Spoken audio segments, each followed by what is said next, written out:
My name is Holly Raymond. I'm a licensed marriage and family therapist. I work with a wide variety of people. I did have some special experience with at-risk youth when I worked for the Orange County Department of Education. From the time I was a teenager, if you had asked me what my dream job would be, this would have been it. But at the time, my confidence was just so low that I never imagined that I would stick with the schooling that would be required. And so I pursued a career as an artist.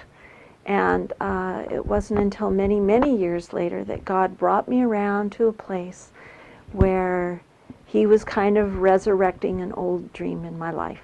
And He challenged me to enter into that dream and to begin to pursue that. And that's what I did. And it's opened a whole new journey in my life. And I feel a little bit like Job, who can say that the latter part of my years have been better than the first.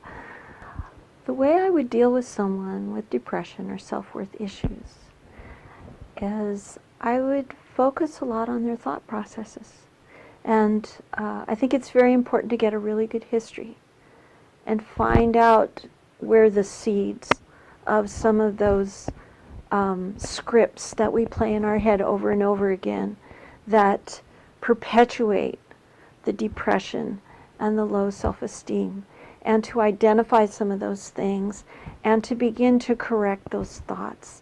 And I think it's so important to be able to bring in, and I love that I can talk about God in my practice, because bringing in God's unconditional love and the fact that we've been created by Him, I think is such an important aspect to all of that.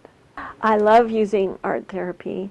I've found it to be a very exciting thing to use in therapy because even adults, people who are not artists, that you wouldn't think of using art therapy, when they can just go ahead and try it, it's amazing how unconscious processes that are going on inside of them that they can't seem to access, they don't know how to talk about it, will end up on the paper. And it's such an amazing experience to just begin to talk about a painting or a drawing that someone's done and how things just, it's on the paper there and it just comes out and it's like, I didn't mean to do that. How did that get on the paper? I heavily integrate faith into my counseling when I have clients that are receptive to that. If I do have some clients that are not Christians at all, and so I am very, very careful about what I say, not to be pushy at all.